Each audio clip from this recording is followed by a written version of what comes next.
Okay, so the second protocol I wanted to do is actually one that Heather volunteered to do with me, and that's called the 5 whys. And I want to preface this by saying that this is a protocol, so you do want to frame this with your teachers, because asking them why, a lot of times using the word why can feel really accusatory. So you want to be careful when you're saying why, because if they're like, I'm really struggling with this, and you're like, why? It can have a little tone to it. So you would preface this by saying something along the lines of, hey, Heather, I know that you said that today you felt like things didn't really go well in your classroom and using the strategy. And you felt like your students were just not on task the way you had wanted them to be. So I was wondering if you would be willing to do a protocol with me called the 5 whys, where I'm going to ask you why multiple times so that we can get to the core of what might have happened today and how we might make it better. So yeah, I'd like to do that with you, Rachel.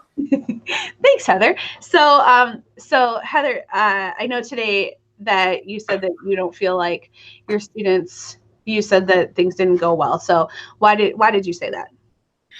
Well, it just took them a really long time to get going at the beginning of class, and I didn't like the way that went. Why?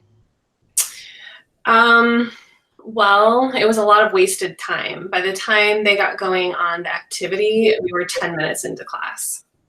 Why?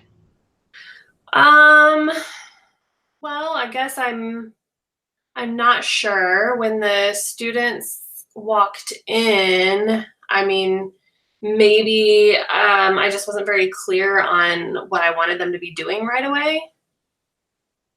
Why? Well, I don't know why I wasn't. Maybe I wasn't organized enough, I guess. Yeah, I suppose they knew what they were supposed to be doing, but it had been since the day before, since we went over it. And so maybe I need to be a little bit more clear at the very beginning of class, like what exactly I want them to be doing. Why? Well, if I can have clearer expectations when they walk in the door, maybe I can get them going faster on what I want them to be doing. Thank you, Heather. So this can feel a little uncomfortable when you're like just saying why, and that's really all you're saying. But what I think is powerful is that I think it can be easy to jump into a solution or to jump into problem solving really early without getting into the meat of what's actually happened. And with only saying why 5 times, that's all I did. So I was obviously, that's expert coaching, is using the same word 5 times. But Ivy said you sounded very much like her 3-year-old. it is like that. It's like channeling your inner toddler who's like, why is this? But Heather was able to not only reflect on what went wrong, but she thought about the rationale for why it went wrong. She came up with the solution, and then she came up with the rationale for why that solution might work. And all I had to do was just keep saying why. So I think often I insert myself too quickly and too often into the conversation when really the teacher could be doing that thinking themselves.